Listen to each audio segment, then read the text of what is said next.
तो बच्चों हम पढ़ रहे थे की एलिमेंट्स ऑफ द गवर्नमेंट। इसमें हमने पढ़ा इलेक्शंस, फिर trying to give the equal rights. अब हम पढ़ेंगे इक्वालिटी एंड जस्टिस, सबको समान अधिकार और न्याय कैसे प्राप्त होता है लोकतंत्र सरकार में।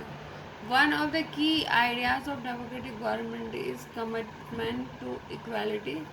इसमें एक सबसे महत्वपूर्ण जो कमेंडमेंट है वो है इक्वालिटी, समानता एंड न्याय, जस्टिस सबको मिले। Equality and justice are inseparable, ये अलग हो करना बहुत ही मुश्किल है।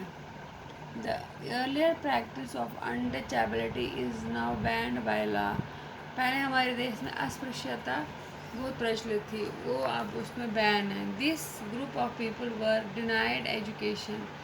जो इन लोग थे, अस्पृश्य लोग थे, हरिजन जिनको कहते हैं, उनको पढ़ाई लिखाई से वंचित रखा जाता था। ट्रांसपोर्ट, यातायात, मेडिकल फैसिलिटीज़ भी उनको नहीं दिया, and even the chance to offer prayers, यहाँ तक कि उनको मंदिर में आने की भी इजाज़त नहीं थी कुछ वर्ष पहले। Doctor Ambedkar, whom you have read about earlier in this book, many others like him realized that such practices must not continue, and that justice can only be achieved when people are treated equally।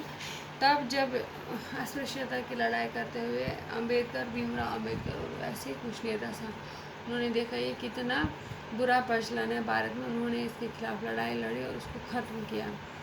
और उन्होंने सोचा जब सब लोगों को समान अधिकार मिलेंगे, सबको समान आंका जाएगा संविधान में, तब जाके ये त्रुटि समाज की ख़त्म की जा सकती है। Government also recognises this, and सरकार ने भी इस बात को माना, and make special provisions for groups with society and inequality. तब जाके उसके खिलाफ सख्त कानून बनाए गए। For instance, in your society there is a general tendency to value a care for the boy child more than a girl child. This means that society does not value the girl and boy child equal, and this is unjust। हमारे देश में लड़का लड़की में भी बहुत भेदभाव होता था, उसको भी चेक किया गया। लड़कियों को समान अधिकार दिए गए, समान पढ़ने का हक, नौकरी का हक। In this context, the government steps in to promote justice।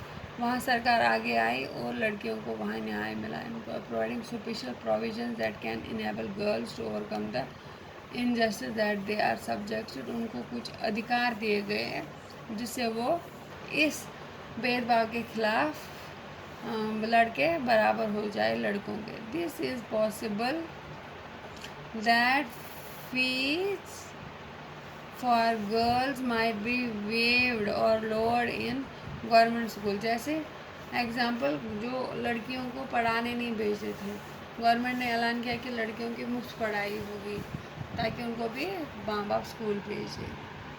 How do you think lowering the school fees would help girls attend school? आपको क्या लगता है फ़ीस कम करने से या माफ़ करने से क्या लड़कियों को स्कूल जाना आसान हो जाता है? Can you think of an experience from your life in which you have helped someone out of situation which you thought was unfair? क्या आपने कभी किसी मदद की है कोई सिचुएशन में जो था जो कि गलत था? Did everyone else see it the same way? क्या बाकी सब ने आपकी तरह ही सोचा? What did you have to say to convince others? आपने क्या कहा कि लोग मान गए?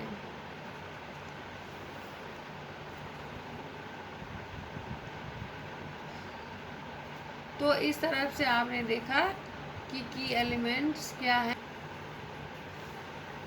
बच्चों। तो आपने देखा कि एलिमेंट्स है इलेक्शन जो कि 5 साल के बाद होते हैं। फिर आपने देखा कि इक्वालिटी सबको है, जस्टिस, एंड देन आपने देखा कि एलिमेंट क्या है गवर्नमेंट का, सबको बराबर समझना, सबको बराबर अधिकार देना, सब गवर्नमेंट को भी चेक करना उसके काम पर।